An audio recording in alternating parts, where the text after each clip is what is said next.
नाशिकमध्ये आज गुरुद्वारा गुरु रामदासजी इथं उदासी आखाड्याचे महंत श्री सुवर्णदासजी यांच्या नेतृत्वाखाली आलेल्या यात्रेकरूंचं भव्य स्वागत करण्यात आलंय।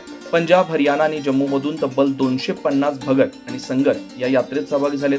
गुरुद्वारा श्री चंदजी फरीदाबाद इथून सुरू झालेल्या या यात्रेत महंत श्री सुवर्णदासजींचा मोठ्या संख्येने भगत आणि संगत नाशिकमध्ये दाखल झाले। गुरुद्वारा गुरु रामदासजी इथं त्यांचं भव्य स्वागत करून लंगर सेवेचं आयोजन करण्यात आलं।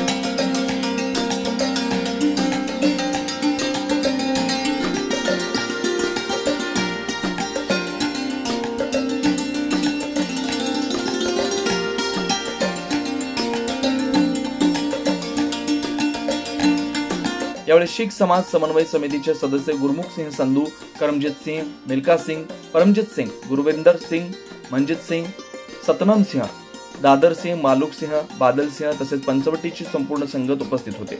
ज्ञानी जगविंदर सिंह यांनी अरदास करून विश्वशांतीसाठी प्रार्थना केली तसेच पंजाबमधील पूरग्रस्तांसाठी मदतीचं आवाहन केलं।